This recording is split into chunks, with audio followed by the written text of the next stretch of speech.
সেই বাইনারি আমরা এবারের নির্বাচনে খতম করব, শেষ করব।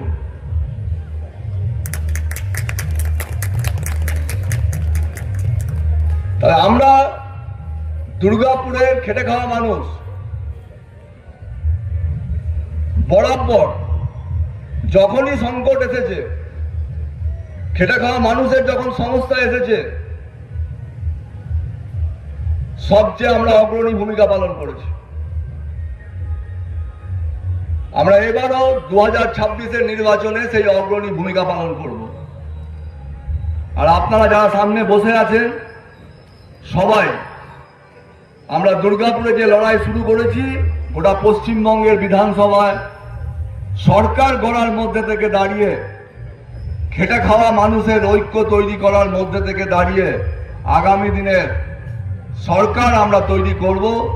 আর মানুষের, খেটে খাওয়া মানুষের অধিকারকে প্রতিষ্ঠা করব। যে অধিকারগুলো কেড়ে নেওয়া হয়েছে 91 সালের পর থেকে, সেই সমস্ত অধিকার আমরা আবার নতুন করে মানুষের এই অধিকারগুলোকে আমরা দেব। সেই লড়াইটা আমরা শুরু করেছি। নির্বাচন চলছে, দুর্গাপুরের সামগ্রিক অবস্থা কি আছে? দুর্গাপুরের ডিএসপি এএসপি কারখানা, দুর্গাপুর স্টিল প্ল্যান্টের মডার্নাইজেশন এক্সপানশনের মধ্যে থেকে দাঁড়িয়ে বহু ছোট ছোট কলকারখানা তৈরি হয়েছিল। সেই কলকারখানাগুলো আজ বন্ধ হওয়ার মুখে।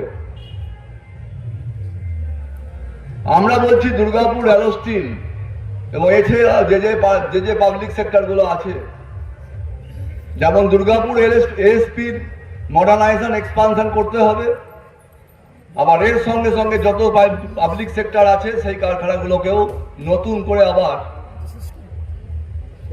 ইনভেস্টমেন্ট করতে হবে। আমরা বলছি কোনো কারখানা বিক্রি করা চলবে না।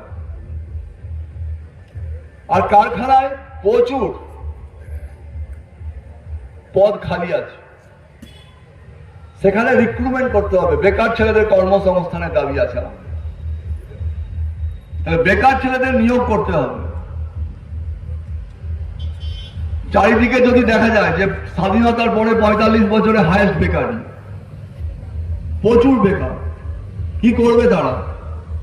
চাকরি তৈরি করতে হবে, কারখানাতে এক্সপানশন মডার্নাইজেশন, নতুন নতুন কলকারখানা করতে হবে। এই দাবি নিয়ে আমরা ময়দানে নেমেছি। সামগ্রিক দুর্গাপুর আজ শুকিয়ে যাওয়ার মুখে।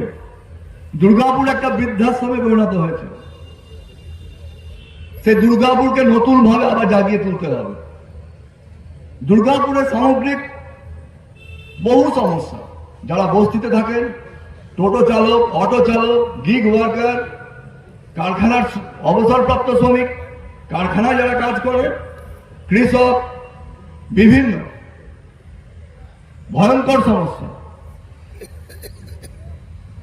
আর এই সমস্যাগুলো যখন আমরা সংগঠিতভাবে প্রতিবাদ করছি,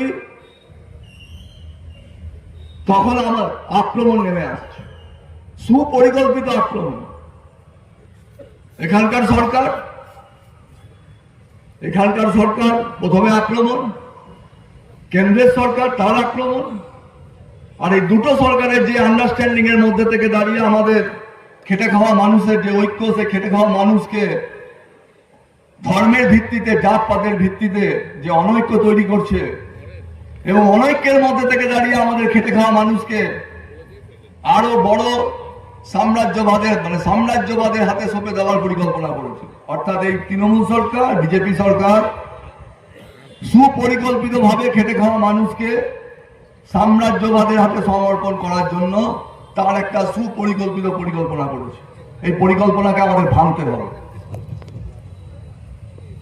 আর এই পরিকল্পনা ভাঙার কারিগর হচ্ছে খেটে খাওয়া মানুষ।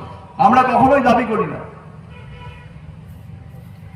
যে আমরা কখনোই কোনো ঝান্ডা, আমরা লাল ঝান্ডা, আমরা CI2 করি, আমরা কখনোই দাবি করি না যে সমাজের যা কিছু ভালো হয়েছে সব আমরাই করেছি। না, আমরা এ দাবি করি